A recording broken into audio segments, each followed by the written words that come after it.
At the Royal International Air Tattoo, pilots from around the world chuckled when they spotted the JF-17 Thunder parked beside Eurofighters and F-35s. But the moment it left the ground, the laughter vanished. The clouds didn't just part. They seemed to pause. RAF Fairford was alive with energy. The Royal International Air Tattoo wasn't just an air show. It was a testing ground, a quiet contest of nerve and precision. From cutting-edge stealth jets to veteran warplanes, the tarmac was packed with steel giants, each backed by billions in research and decades of national pride. And then there was the JF-17 Thunder. It rolled off the transporter slowly, almost unnoticed. Its matte gray skin didn't gleam like an F-22. It lacked the sleek curves of a French Rafale. It looked practical, sturdy, restrained, almost too restrained. Two RAF engineers watching near the fuel bay exchanged a grin. "Whose lawnmower is that?" one joked. "Pakistan's," the other said. "Built with China. Cheap export." The remark never reached Flight Lieutenant Azan Qureshi. He wasn't here to challenge assumptions. He simply tightened his flight suit strap, glanced at the heavy clouds above Fairford, and whispered, "Let the sky decide." Inside the Pakistan Air Force prep tent, tensions simmered beneath calm routines. Engineers moved with precision, not flair. Azan's co-pilot, Talha, leaned in. "They think we're just here for display." Azan smiled slightly. "They're not wrong. We're decoration, until it's our turn." He ran his hand along the JF-17's nose. Just below the canopy was the faded badge of his father's old squadron. His father had flown Mirages in the 1980s, outdated but fearless. He'd once told him, "Beta, it's not the aircraft that makes the sky listen. It's the hand on the throttle." Azan never forgot that. When the announcer introduced Pakistan's demo slot, the crowd's mood shifted. Phones came out, not with admiration but curiosity. A few people laughed. One British teenager streaming live whispered, "Up next, Pakistan's fighter jet," then added, "Didn't even know they had one." Azan climbed into the cockpit. The outside world faded into instrument panels, radio static and steady breathing. Systems check. Comms on. Tower. Falcon lead requesting taxi for demo. Falcon lead, cleared for runway 3A. Talha's voice crackled in. "Ready to quiet them?" Azan smiled beneath his mask. "I'm ready to speak in the only language they understand." As the canopy sealed and the engine roared, heads turned. No one realized this was the final moment they'd underestimate Pakistan's sky warriors. The runway shimmered under the afternoon haze. Fairford had seen decades of jet power, but today something unfamiliar lined up. Azan eased the throttle forward. The JF-17 rolled, gaining speed, cutting across the tarmac like it belonged there, even if few believed it yet. Falcon lead, cleared for climb. Copy, going vertical. As the jet lifted off, the crowd leaned in, not impressed, but judging. No thrust vectoring. Someone scoffed near the VIP area. Chinese avionics, Pakistani frame, hardly cutting edge. At 8,000 feet, none of that mattered. Azan's hands moved on instinct. He didn't fly to impress. He flew because the sky had always answered him. He pulled into a clean vertical climb, then snapped into a sharp Cobra maneuver. Not for show, but to feel how the upgraded Block 3 wings bit into the air. Below, something changed. The murmurs faded. The teenager lowered his phone. An RAF officer removed his sunglasses. An F-15 pilot muttered, "Did you see that roll rate?" Inside the PAF tent, Talha watched the data feed and smiled. He's not even warmed up. Then came the breakdash turn. Azan pulled a brutal 7G maneuver, forcing the JF-17 into an angle that made light ripple across its underside. The jet didn't just turn, it challenged expectations. A French colonel leaned toward his British counterpart. "What's its thrust-to-weight ratio?" The Brit replied flatly. "Doesn't matter. The pilot's doing things even our Typhoon can't cleanly replicate." But Azan wasn't finished. As he climbed into a high alpha loop, he flipped the override and switched to combat simulation mode. That was a capability most spectators didn't even realize the JF-17 had. On the ground, a digital feed flashed across the big screen. Target locked. Eurofighter Typhoon. Sim.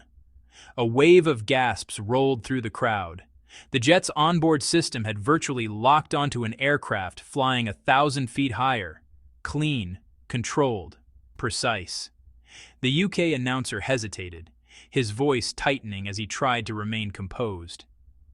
Ladies and gentlemen, what you're seeing is a tactical simulation overlay, part of the Pakistan Air Force demonstration protocol. But everyone understood what it really was, a quiet statement delivered in the language of radar tones and tracking data. Azan leveled the jet and set up for the final pass. Slow, intentional, steady. As he crossed the viewing stands, he dipped the nose ever so slightly. Not arrogant, just undeniable. Inside the tower, an RAF controller leaned back in his chair. Well, damn. As the JF-17 rolled back toward the hangars, the atmosphere at RAF Fairford had shifted. No laughter, no side eyes, only silence, the kind that follows an unexpected truth. Azan popped the canopy, removed his helmet, and exhaled. The familiar mix of hot metal and jet fuel filled the air. But it was the stares along the tarmac that said more than words ever could. Across the flight line, a group of American F-22 pilots stood unusually still, eyes narrowed, recalculating. One nudged another. He just soft-locked a Typhoon mid-loop. That's not a gimmick. Azan climbed down calmly, no swagger. A few photographers raised their cameras, not because he was famous, but because now he was news. Inside the debrief tent, Talha lifted an eyebrow. You just made every air commander here rethink their threat matrix. Azan took a sip of water and glanced toward the tent flap.